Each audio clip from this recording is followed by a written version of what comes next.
Is Brock $45 million better than Mac? I don't care about the money. The question you should ask yourselves, have you seen something that tells you Mac Jones is good enough to go to a bowl? I just wonder about what fans would think about $53 million for a quarterback when your replacement he's not as good as Brock, but he's close enough to where $53 million might be poorly spent. I don't understand, first of all, the idea that you could package up Purdy and another team, or Mac, quite frankly, is going to be dying for like the rest of the league comfortably sees the same thing all of you do, which is that no, they wouldn't be as good without Kyle Shanahan.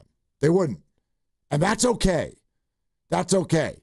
That's what I would love to get to. I'd love to get to a spot where somehow that's not a criticism of the quarterback. Because I know where people's minds will go when we say that. Well, then why would you pay him? Because not everybody comes in and runs it at that level. Is everybody maybe the best version of themselves? Is everybody able to maybe win football games? I mean, I wouldn't even say that. No, not everybody is able to win football games. But a lot of good quarterbacks can come in and win football games without saying, actually, they can take us all the way to the end. The biggest flaw in the whole argument that I hear from people right now is that you've decided based on 3 early season narrow victories that Mac Jones has something that Brock Purdy doesn't, when Brock Purdy has already shown that in this system, he is a quarterback who not only wins football games, but maneuvers through the playoffs and gets all the way to the end. That is not proven. For, quite frankly, I mean, I guess you could say Garoppolo did it once, maybe even multiple times. He won playoff games. But that has not been, we've got no evidence of that on Mac Jones. And I find it to be wild how quickly that history under Brock Purdy has gotten brushed aside through this first month of the season. Well, the history, I don't think, is what people are looking at. It's a small sample, and it's got people thinking about what if. What if you didn't give Brock Purdy $53 million a year, and what if you just decided to roll with what you have here? And I know Brock Purdy wouldn't have come back and played whatever. Maybe you would have given Brock Purdy 1 year and $30 million or 1 year and $50 million, whatever the contract would be. Yeah. Let's put the contract aside.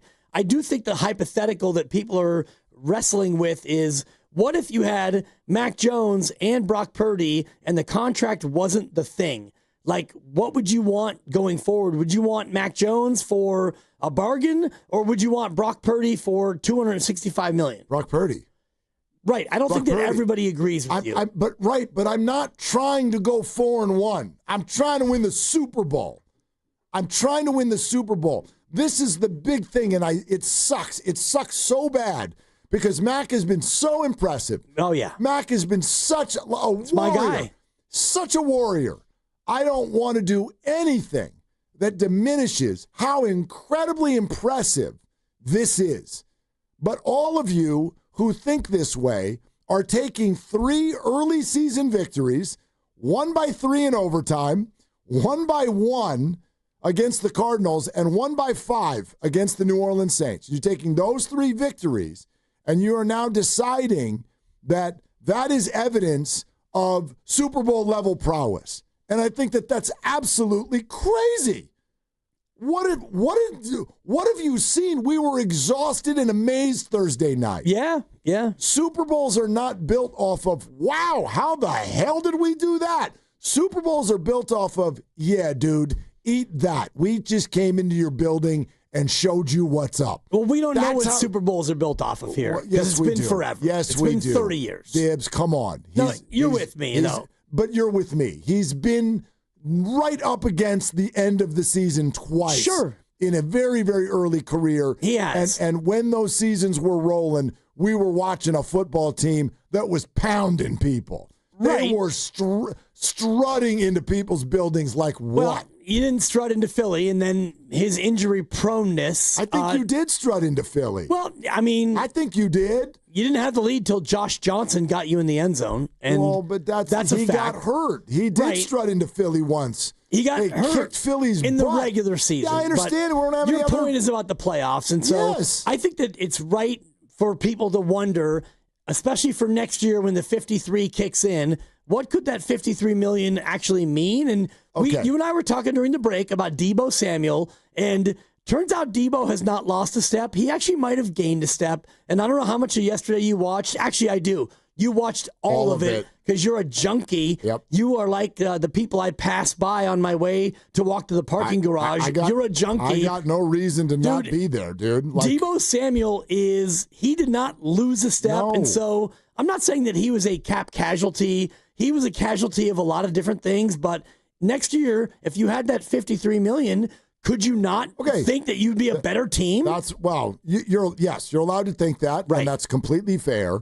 I just think that there's kind of an intricate answer to that because it's kind of like you look at the way the earth is built, right? Like at the core, you have to have at the core somebody who has the ability to take this outfit all the way. You have to have that. And that's Kyle Shanahan at the core, right? Agreed. Yeah. But then the very next piece of that is going to be the quarterback. That's the mantle. And so I look at it as you've already got proof of concept. I know he doesn't have a ring, but you have proof of concept of getting to the end, moving all the way to the end with Brock Purdy. You don't have that proof with Mac Jones. Does Mac need all this stuff to go? Does Brock need all of these things to go right around him? Yes. You have to have good teammates. You have to have relative health. I'm so glad you brought up Deebo Samuel. Deebo is a wonderful example to me of what we're talking about today.